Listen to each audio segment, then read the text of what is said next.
Can Mark Carney succeed like Donald Trump in getting voters to ignore issues of tax avoidance? Most are going to remember the 2016 US election. That's where Hillary Clinton tried to make an issue of Donald J. Trump gaming the tax rules to avoid taxes for himself and his companies. And we all know it fell flat. Republican voters vaulted Donald J. Trump into the White House, both in 2016 and again in the most recent 2024 election. Will liberal voters be like Republican voters and ignore Carney's tax avoidance schemes from his time as chairman of Brookfield Asset Management? Only time will tell. My name is Gordon Causey. Thank you for tuning in to my YouTube channel, where I talk about current events, news, both here in Canada and all around the world. As my shirt indicates, I'm a veteran of the Canadian Armed Forces, the communications branch.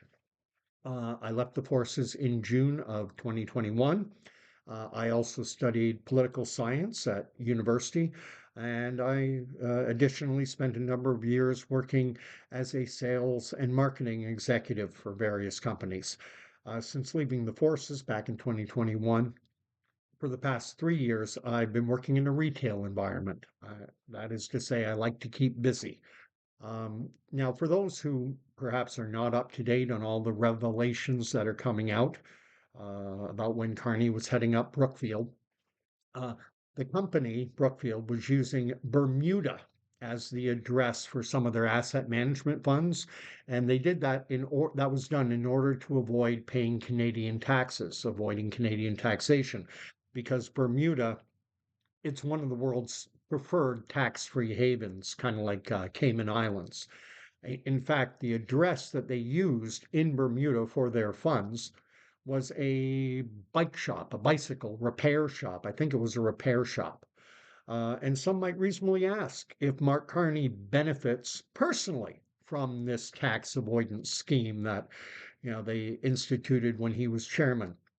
But in order to determine the degree of benefit Carney is deriving from this scheme, we would need to see his financial assets. But Mark Carney is refusing to disclose his financial assets until after the election, which is another Trump like move. Donald J. Trump, of course, refused to release his financial assets, things like his tax returns. And again, Republican voters ignored that. They didn't care. Will liberal voters be the same as Republican voters in the US? Time will tell.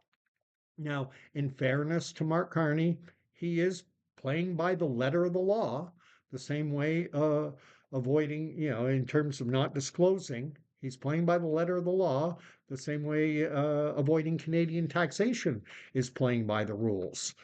The way it works is that Carney has 60 days from his appointment as Prime Minister to disclose his assets to Canada's Ethics Commissioner. And then the ethics commissioner has in turn another 60 days before that information is passed on to Canadians. So we won't learn about what the degree of to which Mark Carney is compromised until well after the election is over. And I think that likely explains why Mark Carney and his handlers, his advisors, why they opted for the shortest possible election, uh, 36 days, the shortest allowable time for an election. Because every day we're learning more and more negative things about Mark Carney, like his association with Jeffrey Epstein's partner in crime, Ghislaine Maxwell, or about the letter that Mark Carney sent to Brookfield shareholders when he was chairman of the board, urging them to approve his plan to move Brookfield's head office from Toronto to New York City, which they did. They approved sending high paying Canadian jobs down to Donald Trump's United States, or his refusal to terminate a candidate by the name of Paul Chang after that Markham Unionville Liberal MP suggested that conservative candidate Joe Tay be kidnapped and handed over to the Chinese consulate for a bounty of 184,000 Canadian.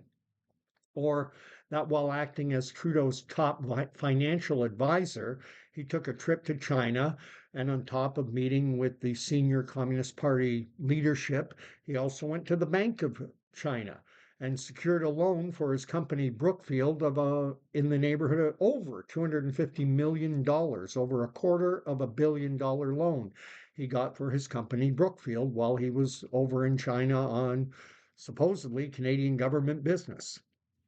Uh, I suspect that if Mark Carney could have kept the election to 7 days or less, that he would have done it. As things stand right now, we are less than 3 weeks away until Canadians vote, and many are only slowly waking up to all the dirty laundry in Mark Carney's hidden little closet. The Liberals under Justin Trudeau, they were able to hold on to power. They were able to cling on to power with less than 33% of the vote, both in 2019 and 2021. In both those elections, 2019, 2021, the Liberals lost the popular vote to the Conservatives. So everything may not be lost for Mark Carney and the Liberals. They may be able to hang on here. I'll end off there and thank you for watching. You can fill the comment field below with your thoughts, your views, your opinions. I do read them all and I try to respond to as many as I can. If you made it to the end, you're welcome to hit the subscribe button and ring the bell. That way you'll be notified when I publish new content. I also do several live streams a week where you're invited to interact via the live chat if you like. It's obvious the YouTube space, it's crowded and it can be difficult to inject elbow your way into the public discourse. But if you like what I have to say, you can hit the thumbs up button. That helps raise the station's profile, gets more eyes on it, and you can share my content. So thank you for watching. And I do hope to see you back. Night.